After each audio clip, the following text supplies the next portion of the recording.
so what we're going to be looking at is continuing on with our work on statistics. So we're going to be looking at those sampling techniques. So you've designed your survey, and now you need to ask particular people what their opinion is about whatever it is you need to know. And there's two ways of doing this. We can just take a sample, which is a small group of people, or we can do a census. So I've written here that when starting an investigation, we need to consider the quantity of the data needed. So data can be collected in two ways. A census, that's when the entire targeted population is counted. And you might want to think about that in terms of every 10 years, Australia has a census where every single person in Australia has to answer a questionnaire. And that's the way the government can get a lot of information. But you can imagine the amount of information they can get that can be just overwhelming. And we don't really want to be looking at all that amount of information. So sometimes a better way is getting a sample. So a sample is a more practical method in doing most of our surveys. So only a selection of the targeted population is surveyed, so just a small group. So I've written here, in this example, in each of the following, state if the information was obtained by census or a sample. So a school uses a roll to count the number of students absent each day. Well, when we're talking about a school, we are talking about our entire school population. So because we're talking about the entire school population, I would say that the answer to that one was a census. I'm just going to put a C there. So the television ratings in which 2,000 families complete a survey on what they watched over a 1 week period. Well, that's not everyone, is it? That's not everyone in the whole of Australia giving their opinion. That's only 200 families. So that's a small representation, so it is a sample. So a light globe manufacturer tests every 100th globe. Well, they're not testing every globe, so once again, that's a sample. And a teacher records the examination marks of her class. Well, I think that if I'm recording just the examination remarks of my class, I'm doing a census because it is my entire class. So if I'm not interested in anyone else, only my class, and it's like a class test, that's all I'd be interested in. Okay, so let's have a look at sampling. So in order to ensure that the results of your sample are representative of the whole population, a method of sampling is important. So there are three methods of choosing a sample. There's a random sample, there's stratified, and systematic. And you need to know the difference between all three. Now, a random sample are those that are usually selected by chance. So when a random sample is conducted, every person in the target population should have an equal chance of being selected. So to help us do that, what we can usually do is we can look at getting a random number generator. I'm not sure if I can get this up and going. Well, let's have a look. I control click on there. Hopefully, no, it's not going to come up. There we go. Here we go. Here is my random number generator, and it's just something that I can get off the computer. And all it can do is it can just generate numbers. Here's my first one, 31. So if I've got, say, 100 people, and I need to choose people randomly, I can allocate all of those people a number from 1 to 100, and then if my result here, the 4th person would be chosen. If I press my generate again, the 12th person would be chosen, and 30th, and so on and so on. And that's just a random number generator. So if we have a look at that in practical reasons, 3 students from a school are to be selected to participate in a statewide survey of school students. There are 750 students in the school. To choose the participants, a random number generator is used with these results. So a random number generator has just generated these random numbers. So what these are decimals, and decimals are kind of like fractions. So if we could then do 750 times that number, it will tell me what actual student I would need to ask, assuming that all of you had numbers, like you've all got student numbers and things like that. So if we have a look at it, if we take this 0.983, so we go 0.983, and we're going to multiply that by 750. And if we do that on our calculators, we get, I think, 737.25. So what we want is we want the 737th student, assuming that they all got given numbers as well. So then I could do the same with the other numbers. So I've got 0.911, and I'm going to multiply that by 750.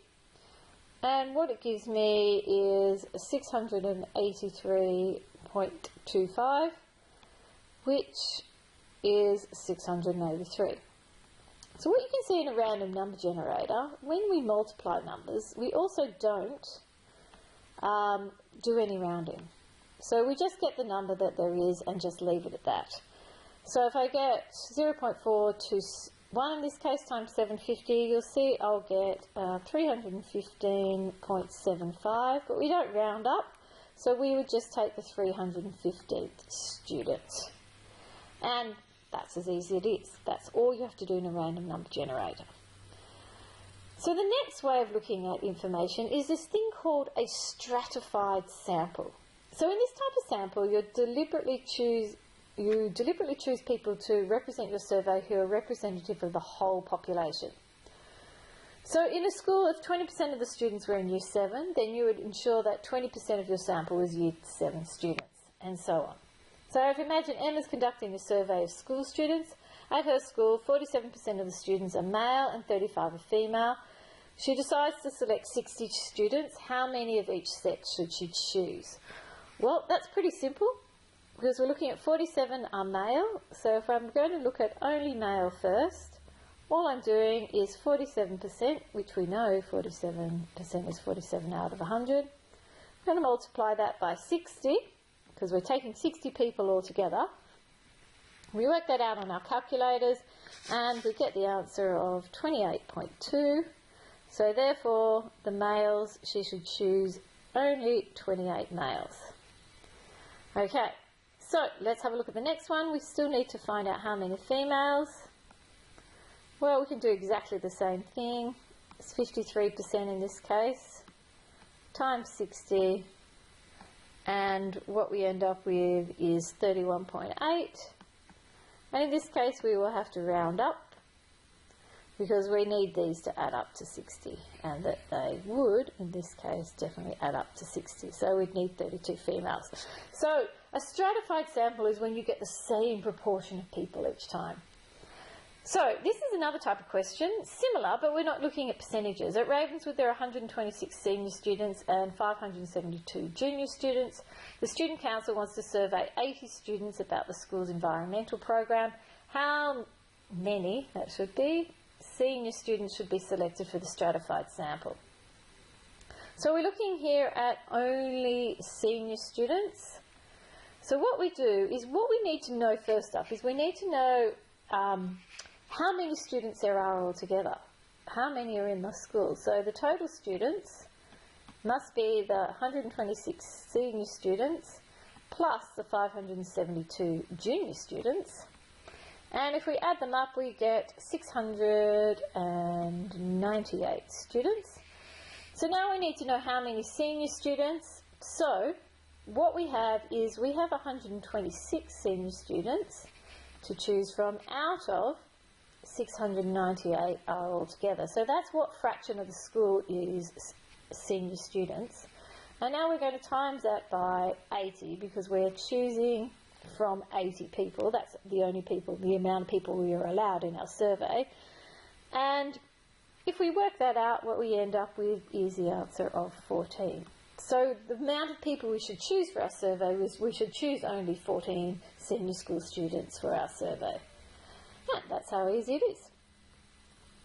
The last type of sampling is systematic sampling. And this is more, I like to think about it like manufacturing. So where you've got a production line and you're taking every third or every fifth or every 20th, something along those lines. So systematic sampling is when those chosen for the sample are chosen in a systematic or organised way. This method is mostly used in quality control situations. So, for example, suppose the quality and strength of sports shoes are being tested. The quality control department may choose to test every 20th pair. So in the senior school scenario, every 20th person on the school roll might have been surveyed. So that's another way of doing it. And the other thing I've put in here is the bias in sampling. I just wanted you to just be aware that bias is an unwanted influence that favours a particular section of the population unfairly. So we've looked at the bias in graphs, misleading graphs. So what you need to think about when you're doing a survey has everyone that's representative of that population being asked. I mean, if you want to know the opinion of someone in Year 7, there is no point in asking the opinion of everyone in Year 12. I mean, that's just not logical. So it's that sort of thing that you need to keep in the back of your head. Anyway, I hope this is all clear for all of you. You've got work to do out of the textbook, and you can always ask me questions back at school. Take care. Bye.